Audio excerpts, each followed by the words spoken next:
Welcome to the Fast Leader Podcast, where we explore convenient yet effective shortcuts that will help you get ahead and move forward faster by becoming a better leader. And now, here's your host, customer and employee engagement expert, and certified emotional intelligence practitioner, Jim Rimbaugh. Call Center Coach develops and unites the next generation of call center leaders. Through our e-learning and community, individuals gain knowledge and skills in the 6 core competencies that is the blueprint that develops high-performing call center leaders. Successful supervisors do not just happen.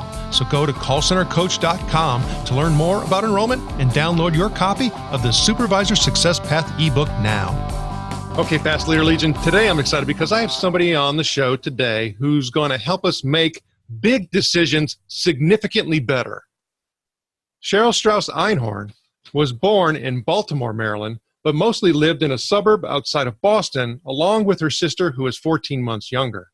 Both of her parents are doctors, and her mother was one of the first women in her medical school. Her dad was in then new field of medicine called nuclear medicine, and developed several new medical tests that are today commonplace. As a result, he spent a lot of time working both in and out of the house. This led Cheryl to try to find a new way to draw him out. She began by asking him one question that would lead to another, and so on. She taught herself how to interview him to find what he was thinking about. It was so successful that she not only has a close relationship with her father, but it also likely led her to pursue investigative journalism. Cheryl has worked as a journalist for 2 decades now, writing for publications including Barron's, the New York Times, Foreign Policy Magazine, and more. She was live on air for many years as an analyst for CNBC and worked as an associate TV producer at Inside Edition. It was during her early journalism work that Cheryl developed an area method to help her, and now others, to solve complex problems. She was searching for a way to make big decisions better, with greater empathy and understanding for the other stakeholders involved in her stories and her decisions. AREA, which is an acronym for Cheryl's decision-making steps, is the only system to uniquely control and counteract bias, focus on the incentives of others, and expand knowledge while improving judgment. After years of successful implementation of AREA, Cheryl distilled her system into her best-selling book, Problem Solved, a powerful system for making complex decisions with confidence and conviction. With a foreword by Tony Blair, who is no stranger to complex problem solving as the former UK Prime Minister. AREA is currently being used successfully across broad domains, ranging from low-income schools to multinational companies like Goldman Sachs, to government agencies, including the State Department and graduate schools such as Columbia Business School. Cheryl Strauss Einhorn, are you ready to help us get over the hump? Absolutely. Thanks for having me here today, Jim. I'm glad you're here. I've given my Legion a little bit about you, but can you tell us what your current passion is so that we can get to know you even better? Certainly. I've been just so fortunate for the work that I've been able to do with AREA that I would say my passion really has been to see how AREA is able to help individuals, nonprofits, schools, and more to be able to have greater confidence and conviction in not only their own problem solving, but also use a system that can really strengthen the important relationships in their life by focusing on the other stakeholders involved in their decisions. Now, I found when you start talking about decision making, and within the book, you talk about that really there are really only a few absolutes and there's tons of gray area. And the AREA method is a way to navigate the gray areas and avoid those mental shortcuts that enable us to make small decisions easily, but may impair our judgment when making big decisions. And so when I started thinking about, the decisions that we have to go through making and how many times we stumble, it's almost like, gosh, I wonder if we get such in like cruise control or in a systematic way that we're just taking information, making decisions that we don't really recognize when it's a big decision that we need to use something different to be able to solve for. Well, I think that's a good insight, right? Researchers tell us that we make about 40,000 decisions in any given day. So that's everything from what side of the bed to get up on in the morning to what kind of a late night snack, how big a late night snack, and how close to bedtime should we have that? And so our brains have set up these mental shortcuts simply because otherwise we'd have decision fatigue, right? Picture yourself walking into your local supermarket, standing in the cereal aisle. If you didn't know what color box or roughly where it was in the store, you'd be overwhelmed by the sheer number of choices, because the average supermarket also has about 35,000 different items in it. And so what happens is we need these well-worn pathways, these assumptions, judgments, these biases, but they don't go away when we're solving for complex problems. And so what happens is we end up using well-worn pathways that may not serve us when we're solving for complex problems. And so what AREA tries to do is to find a way to pry open some cognitive space to really allow for new information and new insight when we want to solve big decisions. You know, it's really interesting that you say that, because a while back I was looking at some things associated with brain research. And oftentimes researchers try to categorize certain parts of our brain for certain activities. And one of the things they were talking about is like decision making and where our brain gets accessed. And some research has just come out not too long ago that basically says our entire brain lights up when it tries searching, our archives on how to go about making a particular decision. So, I mean, for me, I kind of see you saying that, well, if our brain is lighting up and not able to find a particular pathway, that we need something like AREA in order to help us kind of move forward. Otherwise, we just are going to be stuck and frozen. Well, I think it's not only that our brain looks for what have we done in the past, regardless of whether or not it has necessarily worked out for us, which is problematic. But the other thing is that in today's world, we all have information overflow. And so when we're faced with a complex problem, one of the most off-putting and frustrating parts of the process is, where do you start? How do you decide where you're going to look for information? Are those kinds of information sources credible? And so on. And so AREA tackles that as well. What AREA says is, instead of how are you going to solve your complex problem, it says, don't worry about that. Invert the question and instead ask yourself something that many people find far more empowering, which is, what do you have to have happen in the outcome of your decision to know that it has succeeded for you personally? So now, without even knowing how you're going to solve it, you probably are able to identify what needs to happen in the outcome for you to know that it has succeeded. And from there, you can derive what I call your critical concepts, which are the 1, 2, or 3 things that need to happen in that outcome for you to solve for that vision of success. So now you no longer have an open-ended research problem. Instead, you have something that is targeted and focused on what you deem needs to happen for the decision to have a successful outcome for you. Well, and I think it'd probably be fair at this point, before we go further, to talk about what the AREA method actually stands for. And throughout the book, you have something called cheetah sheets and cheetah notes and messages. And we'll talk about that in a second, because I think that in itself is a powerful mental model. But you talk about, as far as AREA being the theory and the idea and the acronym, what it stands for is, absolute understanding your target, relative research related sources, exploration, broaden your perspective. And there's also another E in there, which is exploitation, which is challenge assumptions, and then an analysis, which is reduce uncertainty and make your decision. Now, you talked about being able to create and evolve this method, over the course of time, but what kind of started you down this path in order to figure out, oh, wait a minute, I needed a cheetah moment, and maybe this isn't time for you to explain cheetah moment, and that we needed to do something different here? So my background, as you pointed out, is in investigative journalism, and I spent a decade as an editor and columnist at the business magazine Barron's. And while I was there, I ended up specializing in what you might consider calling the bearish company story. Those are stories that take a skeptical look at a company's finances or at their strategy. And when these stories would come out, a lot of times there'd be a big share price reaction. Sometimes the stock exchanges would halt the stock. Sometimes regulators would get involved. One time a CEO went to jail for 10 years. A couple companies went out of business. And as this happened, these stories really weighed heavily on me. And what I realized is it's not just somebody's investment portfolio. It could be their retirement account. It could be your ability, if you work at one of these companies, to show up in the morning, or if you are a customer of the products and services that these kind of companies have, that also would be impacted. And so I just started to think about, how could I have greater confidence and conviction in my own decision making? And given that I had a very nice middle class background outside of Boston, as you also mentioned, that's also a limited background. And so how could I better confront my own mental shortcuts?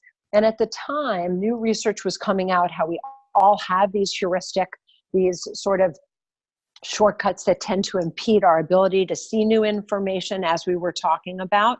And so I just thought, this idea of the beginner's mind, that's hubris. I can't look at a data set and just say I'm going to be objective now and be objective. And so instead I thought, you know what, given my background in research, what about the idea of putting together a research process? Could I basically invert that, and instead of saying I'm going to be objective, just acknowledge I'm a flawed thinker and set up a construct that would allow me to work with and work through ambiguity so that I could better focus on the incentives and motives of the sources who are giving me their stories, and have an opportunity to control for and counteract some of my own mental shortcuts so that I could, as you explained before, expand my knowledge while improving my judgment. And so that's really how I came up with AREA. It was an attempt to do a more ethical job at Barron's and have greater confidence and conviction in my own decision making.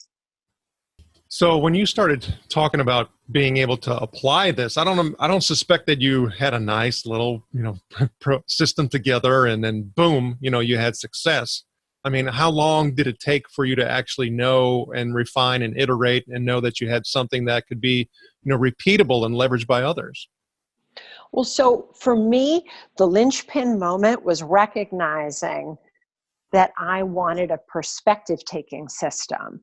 And the reason why perspective-taking is so powerful is it gives you a beautiful 2-for-1.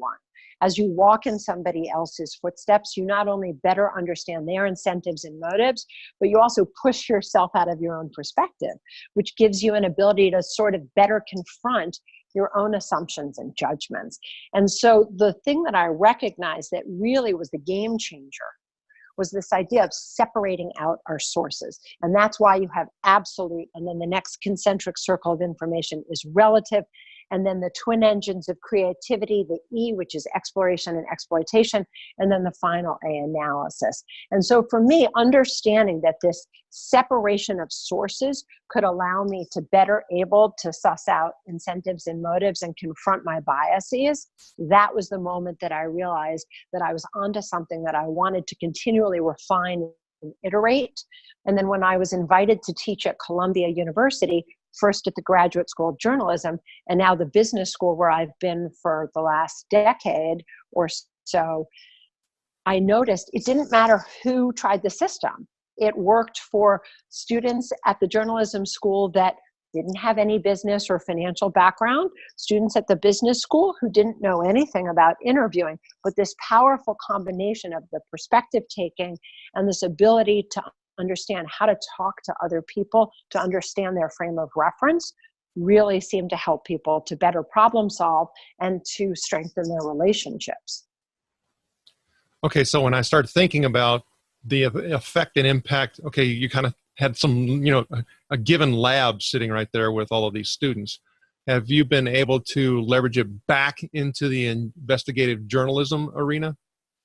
So I certainly use it in my own stories. And actually, I talk about in the book, in the exploration chapter, one of the big investigative pieces that I did for Foreign Policy magazine and ProPublica, which was a story about the World Bank.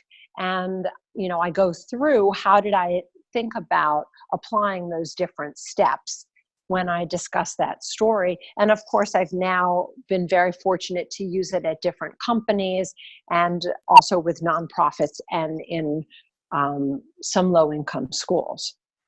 I can think the whole perspective-taking piece, while we can, recognize that that is important, that we often have an issue with speed, meaning that, going through and trying to solve big problems takes significantly more prep work and effort. All of that investigative piece you're talking about. But however, I need to move on this. So how can people, especially in a business environment, make sure that they're not shortchanging and shortcutting the framework and compromising themselves? So I would say two things. We are in an environment where we constantly feel this need for speed, right? Our technology works so quickly for us, and we've sort of really learned that things should come rapidly to us. But in order to invest in an uncertain future that is valuable to you, you need to be able to have time for thoughtful reflection, and you need to know when to slow down and what to do when you slow down. And those pauses really refresh. And so you end up getting your work to better work for you. So if you come into complex problem solving and you just assume that it should go very rapidly, you're not really making an investment in yourself and in the relationships that you're engaging in. So I do think that while something like AREA is meant to be repeatable and flexible, and you should be able to use it in the way that you want, so you may apply all of it, or you may only apply some steps at any one given time because we're all resource bound. This idea that you want to take the time to learn the system so it can be an operating system for you is an investment in your ability to do exactly that. And as you mentioned before, I build in what I call cheetah pauses. So why the cheetah? Right? The cheetah's prodigious hunting skill is not its ability to accelerate like a race car. It's actually that it decelerates by up to 9 miles an hour in a single stride. And in hunting, that's far more valuable than the acceleration, because that deceleration, that is where you get agility, flexibility, and maneuverability. Those are all the things that you really want in a quality research and decision-making system for you. So as you're going through the AREA method, I continually have suggestions for where to take a cheetah pause. And when I suggest that, even more importantly, I have a cheetah sheet, which tells you, okay, so what? What do you want to do now? And it provides you with either where to look for sources of information that may be useful for where you are in the process, or what kind of analysis might you want to apply to the information that you've gathered. Okay, so when I'm thinking about the AREA method and who can best leverage this, for me, I start moving and gravitating towards people who are actually in that, strategic planning and strategic decision-making part of an organization. Do you find that, others in operations can actually leverage this as well, or is it pretty much just in that strategic realm area? No, the really nice thing is it can be for every type of person. It doesn't matter. And one of the things that's been so interesting since the book has come out is the different types of places that have asked me, for instance, to give talks to their employees or to their customers, everything from meditation and wellness organizations to groups that are helping people re-enter the workforce, to startup companies, to Fortune 500 companies. It doesn't matter where you work or what you are doing. The AREA method is there to help you with both personal and professional decisions. And actually this week I launched a podcast for the first time where I am interviewing people who are using the AREA method. What are you using it for? How are you using it? What works and what doesn't?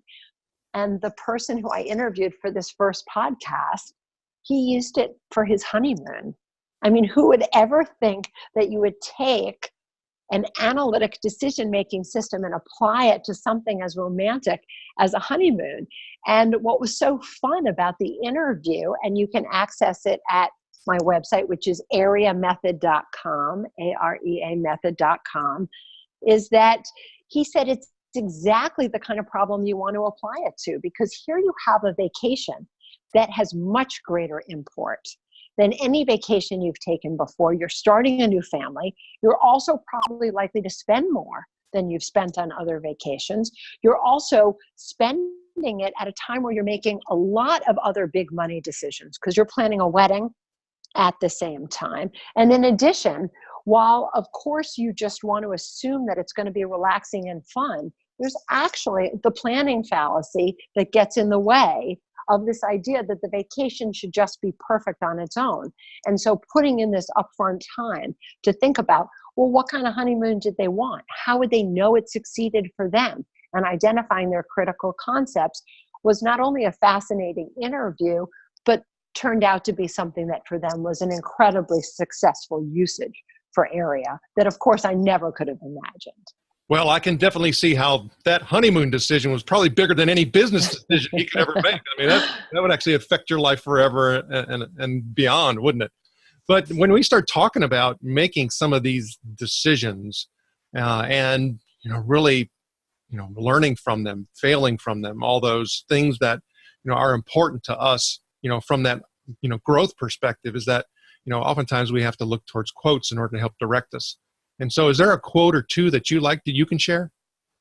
Sure. There's a Voltaire quote that I love, which is judge a man by his questions rather than his answers. Because I think that's essentially showing up for other people and the perspective taking and the ability to ask other people where they are and why they are where they are and what evidence they're using to formulate their stance or their reasoning is something that can really help to bring us together and to holistically solve our problems when we're involving the other stakeholders in our decisions. One of the things that I liked about the area method is that, oftentimes with our decision making, it's iterative. We have that gray matter that we need to navigate. And you actually talked about the steps actually building upon one another and radiating out and providing as a feedback loop. So when you start looking at the area method and the speed in decision making, and we talked about speed being important, does that feedback loop process actually assist with shortening? Have you proven that shortens that decision making timeline and cycle? It certainly can, but the idea is that not all investigations are linear, nor should they be. So at times you need to be driven back into part or all of the process. And that's really part of the beauty of area is this concept of, can I make my mistakes before I make them? You can't do that all the time, but sometimes you can. And the exercises that are in the area E part, exploitation, really help you with that because it forces you to confront your own assumptions and judgments with evidence. And I find for my students, for companies or individuals or nonprofits that I work with, it's often those exercises in exploitation that drive people back into earlier parts of the process because you'd rather get to a decision that has a good outcome for you than get to a decision quickly. That's a good point. Now, one of the things on the that we will look at is, the times where others have had mistakes. You talked about me making a mistake before I make it. And I think, or avoiding one is also important. And so that's why we share on the show. And is there a time where you've had to get over the hump, something you've learned where we can maybe not make that same mistake? Well, one of the things, that you mentioned in my bio is just sort of critical to sort of how I've developed as a person. And that was this idea that, my father, who was such an important person, we traveled around the world sort of following him and sitting at some of his speeches that he gave and going into the hospital with him on vacations or on weekends many times, trying to figure out who he was as a person and recognizing that when somebody's busy up here, doesn't mean that you want to just let the situation be, that the onus is on us to try to figure out how to create that safe space for other people to enter it so that we really can build relationships, which is what gives us our quality of life. And so this idea that something so simple that's free, this idea of the question, was just something that was transformational in my life, because for a long time, he would not make it home for dinner or not be available even when he was at home, and figuring out that I didn't want to give up and that relationships are integral to our quality of life. And this idea that how do you ask something so somebody can enter into it. This idea of open versus closed questions, the fact that there are knowledge questions versus information questions versus opinion questions versus feeling questions, and that you want to use these at different times with different people, because otherwise we come into a situation and we assume we know what's going on. And I don't know if this has happened to you, but this has happened to me many times. I'll come home from an evening or an event or an episode that has occurred, and when I confer with the person who I was with, we've had entirely different experiences. And so understanding that where I am may not be where somebody else is, and constantly having that opportunity to check in because I can ask a question, that allows me hopefully to really not only prevent misunderstandings, which can be very detrimental to us emotionally, as well as in our work life and so on, is something that I think is just available to everybody who wants to give it a try. And I think that's really nice. I think it is, and I'm looking forward to you, especially with two teenagers and soon to have a third. I think I need to really step back and have more cheetah moments for sure, but then also have this framework so that I can actually remove some of the emotional aspects and the frustrations and stuff. Just dealing with those kids who don't have a whole lot of prefrontal cortex development yet. So, and understand their judgment. So as somebody who has 3 kids, and 2 of them have come through most of the teenage years, and one who's still there, it's not removing emotion. It's this idea of working with emotion, right? Because the emotion is often what sets up these mental biases too, right? We stop being able to process, and our brain goes to something that we've done before or gives us an example that may not work. And the fascinating thing about teenagers is who they are one minute is not who they are the next minute. We're not quite as frenetic as they are, even though we're all inconsistent decision makers ourselves. But this idea about working with and working through the ambiguity and giving yourself the opportunity to really look at it from their perspective is something that I think, can really help, because parenting is the toughest job in the world. Most definitely. And as the saying goes, you really can't understand it until you've actually done it. So when I start looking at the things that you have associated with, the book, the teaching, all the work that you're doing, I'm sure you have, a goal or two that you'd like to accomplish. But when you start thinking about just one of them, what would one of your goals be that you can share? Well, one of the very exciting things that's come out of the publication of this book was that a national nonprofit called the Future Project approached me and said, I love this. And the number one ask for help that we get from high school principals is how to help teenagers make big decisions better. And so he asked me if I would put together a boot camp and see what would it look like to teach decision making to high school students.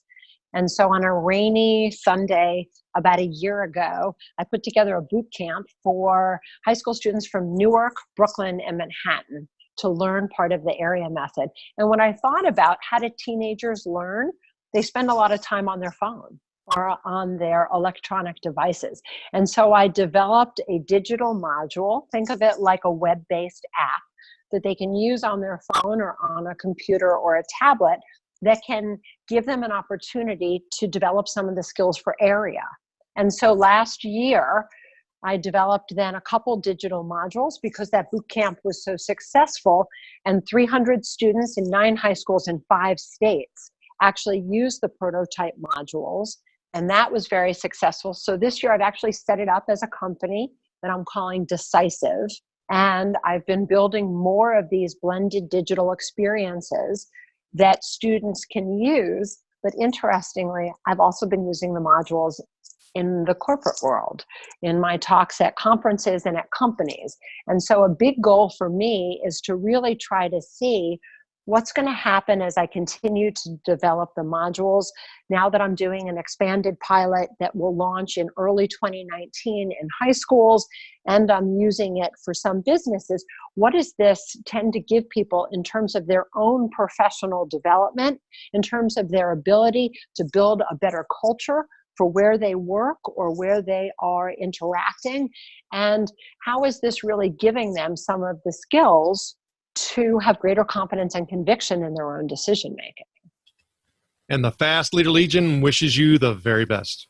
Now, before we move on, let's get a quick word from our sponsor. An Even Better Place to Work is an easy-to-use solution that gives you a continuous diagnostic on employee engagement along with integrated activities that will improve employee engagement and leadership skills in everyone. Using this award-winning solution is guaranteed to create motivated, productive, and loyal employees who have great work relationships with their colleagues and your customers. To learn more about An Even Better Place to Work, visit beyondmorale.com/better. All right, here we go, Fast Leader Legion. It's time for the Hump Day Hoedown. Okay, Cheryl, the Hump Day Hoedown is the part of our show where you give us good insights fast. And I'm going to ask you several questions, but your job is to give us robust and rapid responses that are going to help us move onward and upward faster. Cheryl Strauss Einhorn, are you ready to hoe down? I'll try. All right, so what do you think is holding you back from being an even better leader today? Using the cheetah paws even more. And what do you think is one of your best tools that helps you lead in business or life? The art of the question. And what is the best leadership advice you have ever received? I think it's to be here now. This idea of really being present in the situation that you're in so that you can have an opportunity to really connect with people. And what do you believe is one of your secrets that helps you lead in business or life? I think it's my general joy for the day. And what would be one book that you'd recommend to our Legion? It could be from any genre. Of course, we'll put a link to your book on the show notes page as well. One of my favorite books is The Art of Learning by Josh Waitzkin, where he sort of breaks down this art of learning into what he calls smaller circles. And I think this idea about taking a problem and breaking it down is something that I really like and I use in area. And I read the book not long ago and really recommend it. Okay, Fast Leader Legion, you can find links to that and other bonus information from today's show by going to fastleader.net/Cheryl Strauss Einhorn. Okay, Cheryl, this is my last Hump Day Hoedown question. Imagine you were given the opportunity to go back to the age of 25, and you've been given the chance to take the knowledge and skills that you have now back with you. But you can't take everything back. You can only choose one. So what skill or piece of knowledge would you take back with you, and why? Oh, I would take the cheetah paws. I think when you're in your 20s, it's hard to recognize the moment that you're in. You're moving quickly, and you also don't even recognize what's going on around you. I say that for other people, but certainly I feel that way myself. So if I could go back in time and say, Cheryl, put things in context and don't granularize, that's the advice I would give myself. Cheryl, it was an honor to spend time with you today. Can you please share with the Fast Leader Legion how they can connect with you? Certainly. First, thank you so much for this opportunity. I've really enjoyed it. I would hope that people would reach out to me at my website, which is areamethod.com, areamethod.com. And you can also contact me directly through that site. And I look forward to hearing your feedback and to help you make big decisions better. Cheryl Strauss Einhorn, thank you for sharing your knowledge and wisdom. The Fast Leader Legion honors you and thanks you for helping us get over the hump. Thank you for joining me on the Fast Leader Show today. For recaps, links from every show, special offers, and access to download and subscribe, if you haven't already, head on over to fastleader.net so we can help you move onward and upward faster.